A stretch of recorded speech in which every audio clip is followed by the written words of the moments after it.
ఈ అమరావతి చట్టబద్ధత ఏంటి? ఈ అంశానికి సంబంధించి అసలు దీనివల్ల ఎవరికి లాభం? ఎలాంటి లాభం? అండ్ రీసెంట్‌గా కూడా మాట్లాడుతూ వైఎస్ జగన్ మాట్లాడడం జరిగింది. ఈ రాజధాని అన్న అంశం అయితే రాజ్యాంగంలో అయితే లేదు. ఈ అంశాన్ని తన అవసరాల కోసం, తన తీసుకున్న డబ్బుల కోసం దాచిపెట్టడం కోసం ప్రజలను మోసం చేయడమే తప్ప అని చెప్పేసి అంటున్నారు. అసలు నిజంగానే అమరావతి వల్ల అదే రాజధాని ఒక అంశం వల్ల, అమరావతి చట్టబద్ధత వల్ల ఎవరికి అవసరం? ఎవరికి ఉపయోగకరంగా ఉంటుంది? అంటే ఆ చట్టబద్ధత ఎవరికి ఉపయోగం అనేది అసలు అడిపెడితే జగన్మోహన్ రెడ్డి గారు మాట్లాడింది ఏంటంటే రాజ్యాంగంలో ఎక్కడా రాజధాని అనే పదం లేదు. ఎస్, అది కరెక్టే. రాజ్యాంగంలో ఎక్కడా కూడా రాజధాని అనే వర్డ్ లేదు. అయితే ఏంటంటే మీకు ఆర్టికల్ 233AA దాంట్లో ఢిల్లీ గురించి చెబుతా ఢిల్లీ భారతదేశానికి రాజధాని అని పేర్కొన్నారు.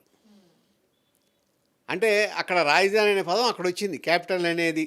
ఆ తర్వాత ఏమైందంటే ఇంకొకటి, ఇక్కడ మనం చట్టబద్ధత గురించి మాట్లాడుకుంటే ఇప్పుడు రాజ్యాంగంలో కేంద్ర జాబితా, దానికి సంబంధించి కొన్ని ఇవి ఉన్నాయి. రాష్ట్ర జాబితా ఉంది, దాని తర్వాత ఉమ్మడి జాబితా ఉంటుంది. ఇద్దరు చేయాల్సినవి, అంటే కేంద్ర ప్రభుత్వం రాష్ట్ర ప్రభుత్వం కలిపి చేయాల్సినవి వాళ్ళిద్దరికి అధికారంలోనే కొన్ని ఉంటాయి. ఈ మూడిట్లో లేనిది ఏదన్నా ఉంటే దాని మీద పూర్తి దానికి సంబంధించి చట్టం చేసే అధికారం పార్లమెంట్కి కట్టబెట్టింది రాజ్యాంగం. ఇప్పుడు ఈ మూడిట్లోనూ రాజధాని అనే పదం లేదు కాబట్టి పార్లమెంట్ ఇప్పుడు దాన్ని ఈ మూడిట్లో లేనిది కాబట్టి పార్లమెంట్ తీసుకుంటాను. రాష్ట్ర ప్రభుత్వం చట్టం చేస్తాం అంటున్నారు. రాష్ట్ర ప్రభుత్వం చట్టం చేయలా. అమరావతికి సంబంధించి దాంట్లో మన విభజన చట్టంలో సెక్షన్ 5(2)లో ఉన్నది ఏంటంటే హైదరాబాదు తెలంగాణకి రాజధానిగా ఉండాలి, ఆంధ్రప్రదేశ్ రాజధాని అని చెప్పి ఆంధ్రప్రదేశ్ రాజధాని ఏర్పరచుకోవాలి అన్నట్టుగా ఉంది. అక్కడ ఏం చేశారంటే ఇప్పుడు ఈ అమెండ్మెంటు ఏం పెడుతున్నారు, అక్కడ హైదరాబాదు అని పెట్టినట్లే ఇక్కడ ఆంధ్రప్రదేశ్ రాజధాని అమరావతి అని పెడుతున్నారు. సరే, అమరావతి బౌండరీస్ కూడా ఏంటి అంటే అది ఈ సిఆర్డిఏలో ఏవేవైతే ఇంక్లూడ్ అయినాయి అవన్నీ ఆ రాజధాని పరిధి అనేది కూడా ఇప్పుడు ఇవాళ పెడుతున్న బిల్లో ఇంక్లూడ్ అయ్యింది. ఇది ఏంటంటే రాజధాని గురించి, చట్టబద్ధత గురించి మాట్లాడే విధానం. సరే, ఇక చట్టబద్ధత అంటున్నారు. చట్టబద్ధత అంటే ఇప్పుడు మీకు విభజన జరిగింది ఉంది కదా, విభజన జరిగిందే రాష్ట్ర ప్రజల, ఆంధ్రప్రదేశ్ ప్రజలకి మనోభీష్టానికి వ్యతిరేకంగా జరిగింది. అది ఓన్లీ సెంట్రల్ గవర్నమెంట్, ఇక్కడ స్టేట్ గవర్నమెంట్ ఏమి యాక్సెప్ట్ చేయలే విభజనని. సెంట్రల్ గవర్నమెంటు అక్కడ మెజారిటీ ఇది చేసుకుని 2 రాష్ట్రాలుగా విడగొట్టారు. అసలు ఆ విడగొట్టింది ఏంటంటే సెంట్రల్ గవర్నమెంటే. అదే చట్టంలో ఇవాళ అమరావతి అని రాస్తున్నారు. సరే, ఇవాళ దాంట్లో జగన్మోహన్ రెడ్డి గారు ఏమంటున్నాడు, ఇదేమి శాశ్వతం కాదు, అమరావతి చట్టం రాష్ట్ర ప్రభుత్వం చేస్తే కదా, రాష్ట్ర ప్రభుత్వం చట్టం చేయలా. రాష్ట్ర ప్రభుత్వం తీర్మానం, అసెంబ్లీ తీర్మానం ఇచ్చింది మాకు, ఇదిగో ఇక్కడ ఇది అమరావతి అనేదాన్ని దీన్ని రాజధానిగా గుర్తించండి. ఇక్కడ ఏదైతే మీకు విభజన చట్టం ఉందో విభజన చట్టంలోని 5(2) దాన్ని సెక్షన్ 5(2)ని సవరించి అమరావతి అనే పేరు దాంట్లో చేర్చండి అని ఇక్కడ మనం ఒక తీర్మానం చేసి అసెంబ్లీ ఏకగ్రీవంగా తీర్మానాన్ని సెంట్రల్ గవర్నమెంట్ పంపించింది. ఆ సెంట్రల్ గవర్నమెంట్ పంపిస్తే హోమ్ మినిస్ట్రీ దాని మీద చర్య తీసుకుని దాన్ని పార్లమెంట్లో ఇవాళ లోక్సభలో చట్టం చేయడానికి పెట్టింది. అంటే ఆ సవరణ తీర్మానం ఏదైతే మనకు విభజన చట్టం 2014 ఉందో ఆ విభజన చట్టంలో సవరణ చేస్తున్నారు తప్ప కొత్తగా ఏం చట్టం తీసుకురావట్లా. ఫస్ట్ అది. రెండోది ఏంటంటే జగన్మోహన్ రెడ్డి గారు రాజధాని పదం లేదు అంటున్నాడు. లేను అన్నప్పుడు మీరు 3 రాజధానులు అనే మాట ఎందుకన్నారు? అసలు మీ మాట మీరే ఖండించుకుంటే ఎట్లాగా? రాజధాని లేదు అన్నప్పుడు అసలు 3 రాజధానులు అనే మాట ఎందుకు మాడారు? 3 రాజధానులు ఎక్కడన్నా ఉన్నాయా అసలు ప్రపంచంలో?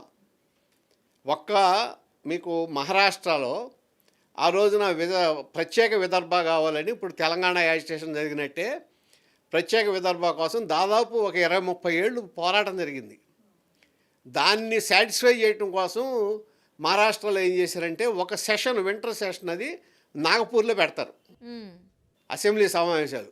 అంతేగాని అది రెండో రాజధాని కాదు, సమావేశాలు పెడతారు అంతే. ఓకే. ఒక ఒక సమావేశం అక్కడ పెడతారు సాటిస్ఫై చేయటం కోసం.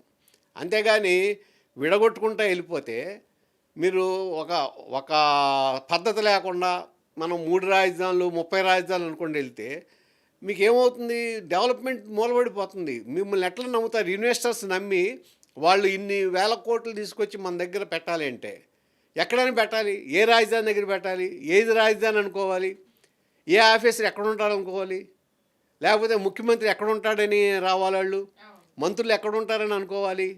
ఇది ఏంటంటే పరిపాలన మీద అవగాహన ఉన్నాడు చేసే పని కాదు ఇది. అది రాంగ్ స్టెప్. రెండోది ఏంటంటే దాని మీద ప్రజలు తీర్పు ఇచ్చేశారు 2024లో. అమరావతి మా రాజధాని అని పూర్తి స్థాయిలో ప్రజలు మ్యాండేట్ ఇచ్చేశారు. దాని మీద అసలు జగన్మోహన్ రెడ్డి గారు ఇవాళ మాట్లాడడం కూడా మాట్లాడకూడదు. ఇప్పుడైతే మాట్లాడకూడదు. ఓకే. ఓకే. ఇన్ కేస్ కనుక ఈ ఫ్యూచర్లో ప్రభుత్వం చేంజ్ అయితే కనుక, వేరే ప్రభుత్వం వస్తే వాళ్ళు ఏమన్నా దీనిపై ఏమైనా మార్పులు చేర్పులు చేసే అవకాశం ఉంటుందంటారా? అలా మార్చకూడదా? మార్పులు చేర్పులు అంటే ఇక్కడ రాజకీయాల్లో లేకపోతే ఇప్పుడు ఇది మనది ప్రజాస్వామ్యం, ప్రజల అనుకూలంగా ఉంటుంది. ఇప్పుడు రాజ్యాంగంలోనే అనేక మార్పులు జరుగుతున్నాయి, అనేక అమెండ్మెంట్స్ జరుగుతున్నాయి. ఆ అమెండ్మెంట్స్ లాగానే ఏది కూడా ఒక రాజకీయాల్లో స్టాటిక్గా ఉండదు.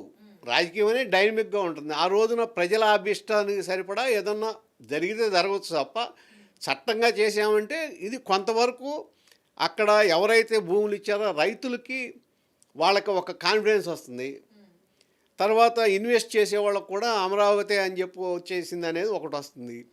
రెండోది దీన్ని మళ్ళీ మార్చాలని ఎప్పుడన్నా ప్రయత్నం చేస్తే ఎవరైనా దానికి తగిన మెజారిటీ ఉండాలి. మళ్ళీ దీనికి సరిపడా సెంట్రల్ గవర్నమెంట్ సపోర్ట్ చేయాలి. అవును. అంటే కొద్దిగా క్లిష్టంగా ఇప్పుడు అనుకున్నంత తేలిగ్గా అవదు పని. దానికి కొన్ని ఏది కొద్దిగా అది క్లిష్టమైనదిగా ఉంటుంది. రాజకీయ పరంగా కూడా ఏమైతే జనంలో కొద్దిగా వ్యతిరేకత వచ్చే అవకాశం ఉంటుంది. ఇవాళ నిజం చెప్పాలంటే అమరావతి కన్నా ఎక్కువ డెవలప్ అవుతుంది విశాఖపట్నం, నార్త్ ఏది ఉత్తరాంధ్ర ఈ ఏరియా కన్నా కూడా, అమరావతి ఏరియా కన్నా పారిశ్రామికంగా బాగా డెవలప్ అవుతుంది ఇవాళ ఉత్తరాంధ్ర. మీరు మూలపోట పోర్టు అది వచ్చిన తర్వాత మీకు చాలా చేంజెస్ వస్తాయి ఆ పోర్ట్ మొదలైన తర్వాత. అలాగే ఆర్సిలార్ మెటల్ స్టీల్ ప్లాంటు, అవును, దానికి శంకుస్థాపన జరిగింది, అది 2 ఏళ్లలో పూర్తి అయిపోతుంది అంటున్నారు. తర్వాత మీకు గూగుల్ డేటా సెంటరు, తర్వాత సాఫ్ట్వేర్ కంపెనీస్ వస్తున్నాయి అక్కడ. ఇవన్నీ ఏమవుతుంది, ఉత్తరాంధ్రలోనే మీకు అభివృద్ధి జరుగుతుంది. మీరేం రాజధాని చేయక్కర్లా, అది దాన్ని ఏదో ఒక రెండో రాజధాని ఇంకో రాజధాని అని చెప్పక్కర్లా, అక్కడ డెవలప్మెంట్ జరుగుతుంది. తర్వాత రాయలసీమ వచ్చేదాడికి మీకు ఏమవుతుంది, మీకు ఇది ఈ మన సోలార్ ఎనర్జీ హబ్గా తయారైంది అక్కడ. కొన్ని ఆసియాలోనే పెద్ద సోలార్ ఇది ఉంది కంపెనీ అక్కడ. అట్లాగే మోటార్స్, కియా మోటార్స్ ఇవన్నీ. అట్లాగే వేరే ఇప్పుడు మీకు ఈ వ్యవసాయంలో బాగా డెవలప్ అవుతున్నారు. రాయలసీమ ఇప్పుడు అదే తిరుపతి తీసుకుంటే మీరు సిసిటీలో, తర్వాత ఏది ఈ సెల్ ఫోన్ సంబంధించినవి కానీ ఇవి కానీ ఇవాళ అక్కడి నుంచి ఎక్స్పోర్ట్స్ జరుగుతున్నాయి. ఈ విధంగా రాయలసీమ డెవలప్ అవుతుంది. నిజంగా చెప్పాలంటే ఇవాళ డెవలప్మెంట్ తక్కువగా ఉంది. కోస్తా మధ్యలో ఈ కృష్ణా, గుంటూరు, ఉభయ గోదావరి జిల్లాలోనే ఈ విధమైన డెవలప్మెంట్ తక్కువ ఉంది. ఓకే, ఇక్కడే తక్కువ ఉంది. దీన్ని చేయటానికే ఇప్పుడు క్వాంటమ్ వ్యాలీ అమరావతిలో తీసుకొస్తున్నారు. ఈ అమరావతిలో ఎంతవరకు డెవలప్ అవుతుందో చూడాలి. అట్లాగే గ్రీన్ సిటీగా చేస్తామంటున్నారు. ఈ డెవలప్మెంటు తర్వాత ఒకటి మొదట్లో అనుకుంది అమరావతి ఏరియాలో మీకు హెల్త్ సంబంధించి దాన్ని ఒక హబ్గా చేయాలనుకున్నారు. ఏది విదేశాల నుంచి కూడా ఇక్కడికి వచ్చి ఆపరేషన్ చేయించుకుని ఇక్కడ ఇచ్చేసి హెల్త్ టూరిజాన్ని డెవలప్ చేయాలనుకున్నారు. మరి అది ఎందుకనో ఆగింది. హెల్త్ టూరిజం కూడా డెవలప్ చేయడానికి తగిన స్థలమే అమరావతి. ఓకే. ఇవాళ అలాగే అమరావతిలో మీకు ఇప్పుడు ఎక్స్ఎల్ఆర్ వస్తుంది. తర్వాత అనేక ఇప్పుడు 2, 3 యూనివర్సిటీలు వచ్చినాయి. హ్మ్. మంచి మంచియి. వెల్లూరు విఐటి ఒకటి, తర్వాత ఇంకా ఎస్ఆర్ఎం ఇవన్నీ వచ్చినాయి. తర్వాత ఇంకా ఇన్స్టిట్యూట్స్ వస్తున్నాయి మంచి మంచి ఎడ్యుకేషన్ ఇన్స్టిట్యూట్స్. సరే ఈ పరిశ్రమలు కూడా ఎంతవరకు ఏవి వస్తాయి అనేది చూడాలి. ఓకే. అవి కూడా వస్తే అప్పుడు ఏది ఈ అమరావతి రీజనల్ డెవలప్మెంట్కి, అమరావతి ఏరియా డెవలప్ అవడానికి అవకాశం వస్తుంది. అవును. ఇప్పుడు 3 రీజియన్ల కింద రీజియన్ డెవలప్మెంట్ అథారిటీస్ని ఏర్పరిచారు. హ్మ్. యాక్చువల్గా మిగిలినటితో కంపేర్ చేస్తే అమరావతి రీజియనే వెనకబడి ఉన్నట్లు లెక్క. హ్మ్.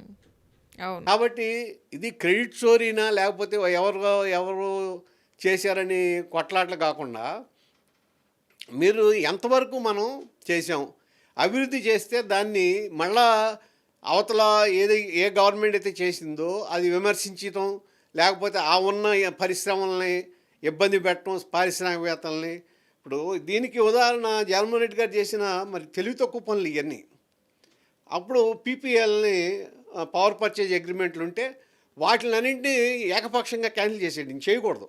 హుహుహు. చేయడానికి అవకాశం లేదు, ఎందుకంటే అది 25 years అగ్రిమెంట్ ఉంటుంది. వాటిని పీపీఎల్ని రద్దు చేశాడు. చేసిన తర్వాత ఏమైంది, వాళ్ళు ఎన్నిసార్లు అడిగినా ఆయన ఏకపక్షం అనమాట. ఏంటంటే చంద్రబాబు నాయుడు గారు చేశాడు, అక్కడ ఏదో అవినీతి జరిగింది, జరగడానికి వీల్లేదు, నాకు ఇంకా తక్కువ వస్తుంది. అట్లా కాదు, విజన్ ఉండాలి. దాన్ని ఏంటంటే ఒక పరిపాలన చేసేటప్పుడు ఈ చంద్రబాబు నాయుడు గారు జైలా, జగన్మోహన్ రెడ్డి గారు జైలా, అది ఆంధ్రప్రదేశ్ ప్రభుత్వానికి తర్వాత ఉన్న ఇన్వెస్టర్కి మధ్యలో అగ్రిమెంట్ అది. అంతే. మీరు వ్యక్తులు మారితే పాలసీలు మారవు. ఒక పాలసీ తీసుకున్నప్పుడు అదే తీసుకోవాలి. కంటిన్యూ చేయాలి. దాని వలన ఏమైంది, వాళ్ళు కోర్టుకు వెళ్తే దాదాపు 10,000 కోట్లు కాంపెన్సేషన్ కట్టింది. ఎవరి సొమ్ము అది? ప్రజల సొమ్మే కదా. అవును. మన తెలివి తక్కువకి ప్రజల సొమ్ము వేస్ట్ అవ్వకూడదుగా. అది డెవలప్ చేసుకోవాలి. రాజకీయం చేసుకోవాలి. డెవలప్మెంట్ లాగా ఉండాలి. ఎవరు క్రెడిట్ ఉంటే వాళ్ళకి వీళ్ళే ఇచ్చుకుంటే బాగుంటుంది. ఇప్పుడు ఇనార్బిట్ మాల్ ఉందంటున్నారు, క్రెడిట్ చోరీ అనేది. యాక్చువల్గా అదేంటి, అది ఎవరి స్థలం? విశాఖ పోర్ట్ ట్రస్ట్ది. హ్మ్. పోర్ట్ ట్రస్ట్ స్థలాన్ని వాళ్ళు లీజుకి ఇచ్చి వీళ్ళు కలిపి చేస్తున్నారు. అయితే ఇప్పుడు ఇదేంటి, ఎప్పుడు శంకుస్థాపన జరిగిందంటే 2023 హ్మ్. జగన్మోహన్ రెడ్డి హయాంలో జరిగింది. సరే ఇప్పుడు ఓపెన్ అవుతుంది. దాని మీద ఏదో మా క్రెడిట్ చోరీ జరిగింది అది ఇది అని ధర్నాలు అవి చేస్తున్నారు. అవసరమా అది? లేదు. ధర్నాలు చేయడం అవసరమా? ఇవన్నీ ఏంటంటే చీప్ జిమ్మిక్స్లా కనబడుతున్నాయి కదా. ఇప్పుడు ఒకటే మీకు ఉదాహరణ చెప్తా. విజయవాడ పండిట్ నెహ్రూ బస్ స్టేషన్ ఉంది. హ్మ్. ఎన్టీఆర్ హయాంలో మొత్తం బస్ స్టేషన్ అంతా సెంట్రల్ ఏసీ చేయాలని కట్టారు. హ్మ్. ఆల్మోస్ట్ అంతా పూర్తి అయిపోయింది. ఈలోపు 89లో ఆయన ఓడిపోయారు. ఓడిపోతే ఆ ఉన్నదాన్ని అట్లాగే దాన్ని కంప్లీట్ చేసి ఉన్నంతవరకు కంప్లీట్ చేసి దాన్ని ఇంకా మిగిలిన డెవలప్ చేయకుండా చెన్నారెడ్డి గారు ఓపెన్ చేశాడు. హ్మ్. మరి ఆ రోజు వాళ్ళు ఏమో కొట్టుకోలేదే, నీ పేరు పెట్టుకున్నామని ఎన్టీఆర్ అనలేదు, లేకపోతే ఎన్టీఆర్ చేయలేదని చెన్నారెడ్డి ఆయన అనలా. హ్మ్. సో ముందు మన మైండ్ సెట్ మారుకుని, నాయకుల మైండ్ సెట్ మారి, ఇక్కడ ఏంటంటే ఎవరు చేస్తే వాళ్ళని మెచ్చుకుని, దాంట్లో తప్పులుంటే మీరు దాన్ని విమర్శించి ప్రజల దృష్టి తీసుకెళ్ళి అట్లా చేస్తే బాగుంటుంది తప్ప ఈ క్రెడిట్ చోరీ గురించి కొట్టుకుని దీని గురించి నువ్వంటే నువ్వు అనుకుని ఇన్వెస్టర్స్ దృష్టిలో పలచనైపోయి ఇదేంట్రా ఈ ఆంధ్రప్రదేశ్ ఇట్టుందనే పరిస్థితి మాత్రం తీసుకురాకూడదు. మంచి ఇన్ఫర్మేషన్ ఇచ్చారండి. Thank you so much.